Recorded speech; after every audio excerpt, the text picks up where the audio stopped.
तो आप जो है इन छोटे छोटे वीडियो थोड़े से 100 most repeated synonyms, 100 most repeated antonyms इनको देख करके जो है आप काम चला सकते हैं। तो चलिए शुरू करते हैं वीडियो को। और पहले बता दूं और वीडियो जो है निमोनिक होने वाली है, तो अगर आप रटने वाले हैं तो दूर रहें इससे। चलिए देखिए, पहला जो वर्ड है हमारा वो है होस्टाइल। देखो होस्टाइल का मतलब क्या होता है? होस्टाइल होता है दुश्मनी।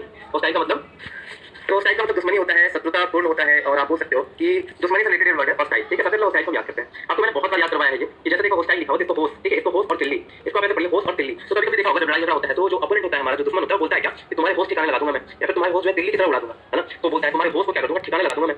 तो होस्टाइल का मतलब क्या हो जाएगा? दुश्मनी, शत्रुता। ठीक है, तो ठीक इसका अपोजिट क्या हो जाएगा? दोस्ती, फ्रेंडली। पहले जो हमें याद है वो देखते हैं। जैसे फ्रेंडली का मतलब क्या होता है? दोस्ताना, जो कि इसका अपोजिट हो जाएगा। अच्छा, सिंपैथेटिक में हमारा सिंपैथी, हम सिंपैथी किसके साथ दिखाते हैं? तो जो हमारा क्या होता है? दोस्त होता है, उसके साथ दिखाते हैं, ना कि दुश्मन के साथ दिखाते हैं। ये भी क्या हो जाएगा? अपोजिट हो जाएगा होस्टाइल का। अच्छा, जेंटल का मतलब क्या होता है? नेक। अब कोई भी नेक व्यक्ति को कोई दुश्मन क्यों बनाएगा? बिल्कुल नहीं बनाएगा। अच्छा, एमिएबल जो वर्ड है ना, एमिएबल का मतलब होता है मित्रता। ठीक है, दोस्ताना। तो एमिएबल में एक वर्ड आ रहा अम्मी, और अम्मी क्या होती है? दोस्ती होती है। अम्मी क्या होती है? दोस्ती होती है। तो होस्टाइल का मतलब दुश्मनी, और ये सभी क्या हो जाएंगे? अपोजिट वर्ड्स हो जाएंगे, एमिएबल, फ्रेंडली, सिंपैथेटिक और जेंटल। ठीक है, तो इस तरह से आप इसको याद कर सकते हैं। बाकी आप पिक्चर के माध्यम से भी देख सकते हैं। यहाँ पे जो है इन दोनों के बीच में क्या है? हॉस्टिलिटी है, यानी कि दुश्मनी हो रही है। चलिए सेकंड वर्ड देखेंगे, एरोगेंट। एरोगेंट का मतलब होता है क्या? घमंडी। और इसको याद करेंगे सबसे पहले, देखेंगे हम एरोगेंट को कैसे याद कर सकते हैं। तो देखिए, घमंड का रोग सबसे बुरा होता है। घमंड का रोग जो है वो कब आता है? तो पैसे आने के बाद हो जाता है। आपने देखा होगा जिस व्यक्ति के पास पैसे नहीं है तो थोड़ा ठीक रहेगा, लेकिन जिसके पास जैसे ही पैसे आ जाते हैं तो घमंडी हो जाता है। तो घमंड का रोग कब आता है? जो पैसे आ जाते हैं। तो एरोगेंट का मतलब आपको याद रहेगा क्या? घमंड। अच्छा, ठीक है, इसका अपोजिट क्या हो जाएगा? मॉडेस्ट। मॉडेस्ट का मतलब क्या होता है? विनम्र, जो विनम्र व्यक्ति हो। हम्बल, हम बोलते हैं ना बहुत ज्यादा हम्बल पर्सन है वो, मतलब क्या है? नेक है। और ह्यूमिलिटी, ह्यूमिलिटी का मतलब क्या होता है? विनम्र। ठीक है, कैसा? विनम्र। तो ह्यूमन को कैसा होना चाहिए? ह्यूमिलिटी होनी चाहिए ह्यूमन में, यानी कि विनम्रता होनी चाहिए। तो आप इसको ह्यूमन से भी याद रख सकते हैं कि ह्यूमन में कैसा होना चाहिए। तो ह्यूमन हम्बल होना चाहिए, ह्यूमन में जो है ह्यूमिलिटी होनी चाहिए, मॉडेस्ट होना चाहिए। तो ये सभी क्या हो जाएंगे? अपोजिट वर्ड हो जाएंगे। तो एरोगेंट का मतलब घमंडी, और बाकी जितने भी हैं मॉडेस्ट, हम्बल, ह्यूमिलिटी, इसके अपोजिट वर्ड हो जाएंगे। आगे देखेंगे अगला जो वर्ड है शैलो। शैलो का मतलब देखो होता है छिछला, यानी कि बहुत ज्यादा शैलो वाटर होना। जैसे देखो क्या है यहाँ पे, पिक्चर से समझिएगा। ये क्या है? शैलो वाटर में खड़ा है, यहाँ पे बहुत थोड़ा सा पानी है। हालांकि बहुत जो है आसान सा वर्ड है शैलो और डीप। शैलो का मतलब क्या हो जाएगा? छिछला, जो बहुत कम गहरा पानी हो, उसको बोलेंगे शैलो वाटर। अच्छा, डीप वाटर का मतलब क्या होता है? जो बहुत ज्यादा गहरा हो। आप देख पा रहे हैं बच्चा पूरा डूब गया है। ठीक है, तो ये क्या है? डीप वाटर है। तो शैलो का मतलब छिछला और डीप का मतलब क्या हो जाएगा? गहरा। आसान सा वर्ड है बिल्कुल। चलिए आगे देखेंगे। अगला जो है अक्विट। अक्विट का मतलब होता है दोष मुक्त कर देना, किसी को भी दोष मुक्त कर देना। ऐसा समझो उस पे दोष लगा हुआ था और आपने जो है उसको क्या कर दिया? दोष मुक्त कर दिया। तो देखो क्विट करना मतलब क्या? छोड़ देना। क्विट करना मतलब क्या करना? छोड़ देना। हालांकि क्विट करने का तो कोई काम वगैरह छोड़ देना होता है, लेकिन प्रतियोगिता वगैरह छोड़ देना होता है। लेकिन यहाँ पे मैं क्विट ले रहा हूँ छोड़ने से, रिलीज करने से, तो उसको क्विट कर दिया गया, छोड़ दिया गया। क्यों? क्योंकि वो अब दोष मुक्त हो गया। वो अब उस पर से सारे ब्लेम हटा दिए गए, जितने भी ब्लेम उस पर लगे हुए थे, और उसको जो है क्या कर दिया गया? क्विट कर दिया गया, छोड़ दिया गया। अच्छा, इसका ठीक अपोजिट क्या हो जाएगा? कंडेम। कंडेम का मतलब क्या होता है? निंदा करना, किसी की बुराई करना, किसी पे दोष लगाना, किसी पे दोष मढ़ना। कन्विक्ट, हम बोलते हैं ना वो कन्विक्ट है, तो उस पे दोष लगाएगा। ब्लेम, ब्लेम का मतलब होता है क्या? वो मेरे पे ब्लेम कर रहा है, मतलब ब्लेम लगा रहा है। तो ठीक है, इसके अपोजिट हो जाएंगे। कंडेम को आप ऐसे याद कर सकते हो कि पहले भी मैंने आपको याद करवाया ये वर्ड। ठीक है, आप सिनोनिम्स में देख सकते हैं, सारे वर्ड जो मैंने याद करवाए वहां पे भी। चलिए आगे देखेंगे। अगला जो वर्ड है वो है एडमेंट। एडमेंट का मतलब होता है जिद्दी व्यक्ति, यानी कि अटल हो, जो अपनी बात पे जिद पे अड़ा हो, उसको बोलते हैं एडमेंट। इसको हम याद करेंगे अड़ा मैन से। कोई भी मैन अड़ जाएगा तो कैसा व्यक्ति होगा? जिद्दी होगा, अटल होगा, है ना। कोई भी मैन अगर अड़ गया है बिल्कुल अपने बात पे, वो अपने बात से हट ही नहीं रहा है, मतलब क्या हो गया? वो जिद्दी व्यक्ति है। तो इसका अपोजिट हो जाएगा यील्डिंग। यील्डिंग का मतलब क्या? लचीला, जो आसानी से मान जाए। गुलिबल का मतलब क्या होता है? जो आसानी से बात को मान जाए। और फ्लेक्सिबल का मतलब लचीला होता ही है। तो ये इसके क्या हो जाएंगे? अपोजिट वर्ड्स हो जाएंगे, यील्डिंग, गुलिबल और क्या? फ्लेक्सिबल। ठीक है, याद रखेंगे यील्डिंग, गुलिबल और फ्लेक्सिबल इसके अपोजिट है। और अडमेंट का मतलब मैंने आपको बता दिया, जिद। आगे देखेंगे। अगला वर्ड एग्नी। एग्नी का मतलब होता है क्या? कष्ट। एग्नी का मतलब क्या हो जाएगा? कष्ट हो जाएगा। ठीक है, कष्ट, दुख, दर्द, हम बोलते हैं ना कष्ट में है, पीड़ा में है, तो वही यहाँ पे एग्नी का मतलब है। एग्नी को याद करेंगे सबसे पहले हम अग्नि से, कि अग्नि में जलने के बाद इंसान को कष्ट होता है। अगर कोई भी आग में जल जाए, उसका कोई बॉडी पार्ट अंग जल जाए अग्नि में, तो वो कष्ट में हो जाएगा, पेन में हो जाएगा। ठीक है, इसका अपोजिट क्या है? प्लीजर। प्लीजर का मतलब क्या होता है? आनंद। एसकेसी का मतलब क्या होता है? आनंद। ये भी मैंने आपको सिनोनिम्स में याद करवाया है कि डेयरी मिल्क, फैंटेसी। ठीक है, और एसकेसी मतलब क्या? जो चॉकलेट का नाम है वही यहाँ पे। तो चॉकलेट भी जो है खुशी में खाई जाती है। तो प्लीजर, एसकेसी, डिलाइट का मतलब प्रसन्न, बिल्कुल खुश, और कंफर्ट का मतलब क्या? आराम। तो ये सभी क्या हो जाएंगे? अपोजिट वर्ड हो जाएंगे। एक बार फिर से रिपीट करता हूँ। एग्नी का मतलब क्या? दुख, दर्द, पीड़ा, पेन, और प्लीजर का मतलब आनंद, एसकेसी का मतलब आनंद, डिलाइट का मतलब प्रसन्न होता है, कंफर्ट का मतलब आराम होता है, आरामदायक होता है। तो ये सभी क्या हो जाएंगे? अपोजिट वर्ड हो जाएंगे। आप पिक्चर से देख पा रहे होंगे, और यहाँ पे मैंने हिंट भी लिख दिया, आपको निमोनिक भी लिख दिया है। चलिए आगे देखेंगे। अगला है फ्लेक्सिबल। फ्लेक्सिबल का मतलब क्या होता है? तो लचीला, जो बहुत ज्यादा क्या हो? फ्लेक्सिबल हो, है ना, लचीला हो। और रिजिड का मतलब क्या होता है? कठोर। अस्टिफ का मतलब क्या होता है? कठोर। हम बोलते हैं ना कि अस्टिफ लिप्स। अस्टिफ लिप्स का मतलब क्या? तो कठोर। ठीक है, तो फ्लेक्सिबल का मतलब क्या हो जाएगा? लचीला, और अस्टिफ और रिजिड का मतलब कठोर। आप देख रहे हैं यहाँ पे लचीला पर 180 डिग्री का स्प्लिट कर दिया है इसने, तो ये फ्लेक्सिबल व्यक्ति है। और इसी का क्या हो जाएगा? रिजिड और अस्टिफ। चलिए आगे देखेंगे। अस्टिंगी। अस्टिंगी का मतलब होता है कंजूस। अस्टिंगी का मतलब क्या हो जाएगा? कंजूस हो जाएगा। याद करना बहुत आसान है, इसको देखिए कैसे। तो अस्टिंग से याद रखेंगे आप, किससे? अस्टिंग से। तो अस्टिंग का मतलब क्या होता है? जैसे एक हनी बी, जो मधुमक्खी होती है, उसका स्टिंग होता है। उसी तरह से याद रखेंगे मक्खी का स्टिंग, जो मक्खी होता है ना, मक्खी का स्टिंग। तो जो कंजूस व्यक्ति होता है उसको क्या बोलते हैं? तो बहुत ज्यादा मक्खी चूस है। क्या है? तो बहुत ज्यादा मक्खी चूस व्यक्ति है। तो मक्खी का स्टिंग, है ना, मक्खी का क्या कहना? स्टिंग। पंख चूस के उसको फिर फेंक देना। बोलते हैं ना कि दूध में, घी में जो है मक्खी गिर गया, तो घी को चूस के जो है फेंक दिया, सॉरी, मक्खी को चूस के फेंक दिया। मतलब क्या? कंजूस है, थोड़ा सा पैसा बर्बाद नहीं करना चाहता है। अब आपको याद हो जाएगा स्टिंगी का मतलब क्या? कंजूस। अच्छा, जनरस और एक्स्ट्रा वेजेंट का मतलब होता है खर्चीला। जनरस का मतलब उदार भी होता है, उदार व्यक्ति, और एक्स्ट्रा वेजेंट का मतलब है खर्चीला, जो कि अपोजिट वर्ड है। तो एक्स्ट्रा बजट को ऐसे याद कर लो कि एक्स्ट्रा अगर आप पैसे खर्च करोगे फास्ट फूड पे, अगर फिजूल खर्च करोगे आप फास्ट फूड पे, तो आपका एक्स्ट्रा बजट बढ़ जाएगा। हालांकि ये भी वर्ड मैंने जो है सिनोनिम्स में आपको याद करवाया है। आगे देखेंगे।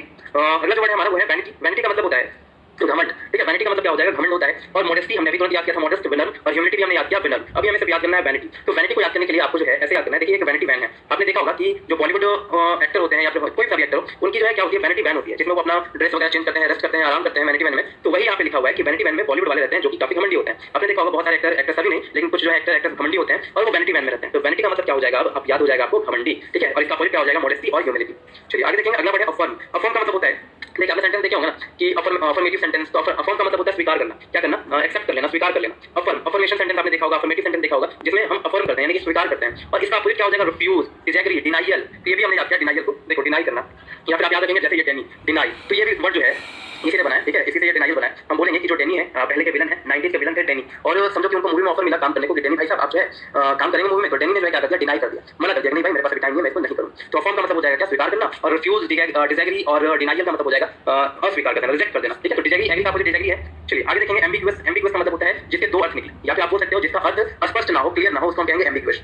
याद करेंगे पहले एम्बी से। देखो एम्बी का मतलब दो होता है, एम्बी का मतलब क्या होता है, दो, जिसका दो अर्थ निकले, ठीक है। एम्बिगुअस का मतलब क्या हो जाएगा, जिसका दो अर्थ निकले। अब जिसका दो अर्थ निकलेगा वो क्लियर कैसे हो सकता है, बिल्कुल नहीं हो सकता, वो क्लियर कैसे हो जाएगा। तो हम बोल सकते हैं कि एम्बिगुअस का मतलब क्या हो जाएगा, जिसके दो अर्थ निकले और जो जिसका अर्थ क्लियर ना हो। चलो अब इसका अपोजिट क्या हो जाएगा, प्रिसाइज का मतलब क्या, बिल्कुल क्लियर। तो मैंने ये भी आपको याद करवाया कि हम टी-शर्ट वगैरह लेने से पहले, शूज वगैरह लेने से पहले क्लियर हो लेते हैं कि ये साइज मुझे होगी या नहीं। तो प्रिसाइज का मतलब क्या हो जाएगा, तो प्रिसाइज का मतलब जो क्लियर ना हो, अस्पष्ट, अच्छा सॉरी अपोजिट हो गया मैंने। प्रिसाइज का मतलब क्या हो जाएगा, जो अस्पष्ट हो, और क्लियर का मतलब क्या हो जाएगा, स्पष्ट हो। तो हम स्पष्ट होकर के कपड़े लेते हैं कि भाई हमें होगा या नहीं, फिट होगा या नहीं। अच्छा एम्बिगुअस का मतलब क्या, जिसके दो अर्थ निकले या फिर जिसका अर्थ स्पष्ट ना हो। चलिए पिक्चर से देखेंगे, जैसे ये पिक्चर आप देखेंगे, आप इधर से लेफ्ट से राइट देखेंगे, अगर आप ये लगेगा एक खरगोश है, और राइट से अगर लेफ्ट देखेंगे लगेगा एक बर्ड है, पंछी है। तो ये क्या है, दो अर्थ निकलना, तो ये क्या है, एम्बिगुअस है। चलिए याद हो गया, चलिए आगे देखेंगे।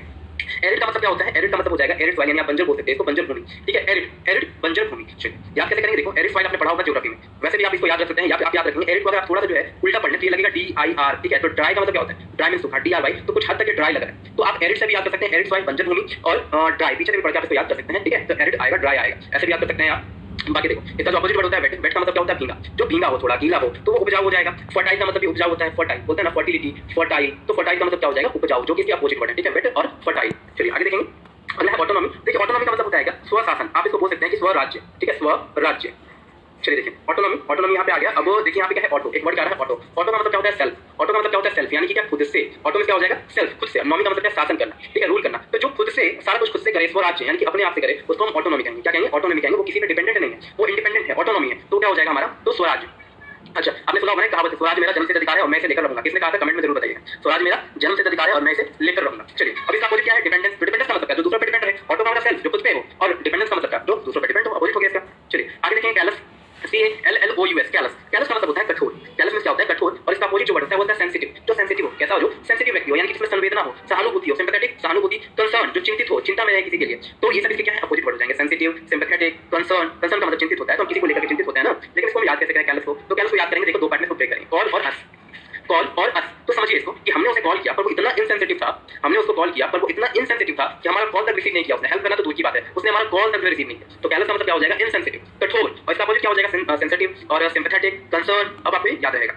नेक्स्ट देखेंगे डिस्टेंट। डिस्टेंट का मतलब क्या होता है, दूर, ठीक है। डिस्टेंस का मतलब क्या, दूर, डिस्टेंस है ना। क्लोज का मतलब क्लोज का मतलब नियर होता है, नियर का मतलब नजदीक होता है। आसान है बड़े, इसके लिए जो है बहुत ज्यादा मेहनत नहीं करनी पड़ेगी आपको। चलिए आगे देखेंगे डोरमेंट। डोरमेंट का मतलब होता है निष्क्रिय रहना, और इसका अपोजिट होता है एक्टिव। देखो डोरमेंट का मतलब क्या होता है, तो डोरमेंट मींस निष्क्रिय रहना, क्या रहना, निष्क्रिय, जो इनएक्टिव हो, एक्टिव ना हो, जो क्या हो, इनएक्टिव हो। अच्छा देखिए यहाँ पे दो पार्ट में डिवाइड कीजिए याद करने के लिए, डोर और मैन। डोर का मतलब दरवाजा और मैन का मतलब आदमी। तो हम डोर पे मैन को यानी कि बॉडी गार्ड को या फिर गार्ड को क्यों रखते हैं, ताकि हम निष्क्रिय होकर के आराम से अपने कमरे में, रूम में सो सकें। आप समझिए बहुत बड़ा बंगलो है और वहाँ पे गेट पे जो है गार्ड को रखा जाता है। क्यों रखा जाता है भाई गार्ड को, क्योंकि उनको जो है क्या रहना पड़ेगा, तो एक्टिव रहना पड़ेगा। तो इनएक्टिव रहने के लिए डोर पे मैन रखने की जरूरत पड़ेगी। तो डोरमेंट का मतलब क्या हो जाएगा, इनएक्टिव, इसका अपोजिट क्या हो जाएगा, एक्टिव। आगे देखें अगला है हार्श। हार्श का मतलब होता है कठोर, जो बहुत ज्यादा कठोर बिहेवियर हो जिसका, उसको हम हार्श बोलते हैं। देखो हम बोलते हैं ना हार्श साउंड, कैसा साउंड, हार्श बिहेवियर। उसने मेरे साथ कैसा बिहेवियर किया, हार्श बिहेवियर किया, हार्श साउंड किया, हार्श बिहेवियर किया। और इसका अपोजिट हो जाएगा जेंटल और लीनियंट। लीनियंट का मतलब ये होता है उदार, ठीक है। लीनियंट का मतलब क्या होता है, बिल्कुल नरम, उदार, और हार्श का मतलब क्या, कठोर। चलिए आगे देखेंगे इम्पीड। देखिए इम्पीड का मतलब यहाँ पे जो है उसका मतलब होता है बाधा डालना, क्या डालना, बाधा डालना, ठीक है। इम्पीड, इम्पीड का मतलब क्या, बाधा डालना, और इसका अपोजिट क्या हो जाएगा, एक्सपीडिट। एक्सपीडिट का मतलब हो जाएगा प्रगति करना, एडवांस का मतलब होता है प्रगति करना, और फैसिलिटेट जो है इसका अपोजिट वर्ड है जिसका मतलब हो जाएगा प्रगति करना। और इसकी जो है निमोनिक नहीं बने, ठीक है। इम्पीड हालांकि मैंने सिनोनिम्स में याद करवाया है इम्पीड को भी, तो आप वहां से जो एक बार चेक कर सकते हैं। बाकी इम्पीड का मतलब क्या हो जाएगा, तो बाधा डालना, और एडवांस वगैरह जो है ये इसके अपोजिट वर्ड है जिसका मतलब होता है प्रगति करना। अच्छा अगला जो वर्ड है वो है इंक्विजिटिव। इंक्विजिटिव का मतलब क्या होता है, जिज्ञासु, जो बहुत ज्यादा क्यूरियस हो, जिज्ञासु हो, उसको हम इंक्विजिटिव कहते हैं। तो यहाँ पे देखो इंक्वायरी, एक वर्ड क्या आ जाएगा, इंक्वायरी। इंक्वायरी, कोई भी व्यक्ति इंक्वायरी कब करता है, जब उसमें जिज्ञासा होती है कुछ करने के लिए, जिज्ञासा होती है, कुछ जानने को उत्सुक होता है, तो उसमें वो क्वेश्चन करता है, इंक्वायरी करता है। और इसी का अपोजिट क्या हो जाएगा, इंडिफरेंट, जो उदासीन हो, जो इंडिफरेंट हो, उदासीन हो, अनकंसर्न। कंसर्न का मतलब तो चिंतित होता है, लेकिन अनकंसर्न का मतलब जो है बिल्कुल कुछ भी वो ध्यान ना दे। इग्नोर का मतलब इग्नोर कर देना, बिल्कुल उसमें जिज्ञासा नहीं है तभी तो इग्नोर कर रहा है। ये सब इसके क्या हो जाएंगे, अपोजिट वर्ड हो जाएंगे। आगे देखेंगे मिजरेबल। देखिए मिजरेबल जो वर्ड है, मिजरेबल का मतलब दुखी होता है। मिजरेबल में क्या होता है, दुखी। अब यहाँ पे देखेंगे इसके जो अपोजिट वर्ड है वो क्या है, हैप्पी। हैप्पी का मतलब खुश, चीयरफुल का मतलब आनंददायक, बिल्कुल जॉयफुल, खुशी में, खुशहाल। लेकिन मिजरेबल हम क्या बोलते हैं, देखो यहाँ पे जो है इसकी मिजरेबल कंडीशन बन गई है। टॉम एंड जेरी में टॉम की जो है कैसी कंडीशन बन जाती है, तो बिल्कुल मिजरेबल बन जाती है, यानी कि अति दयनीय बन जाती है। तो मिजरेबल कंडीशन, माइजरेबल कंडीशन आप बोल सकते हो, जिसका अपोजिट हो जाएगा हैप्पी, चीयरफुल और जॉयफुल।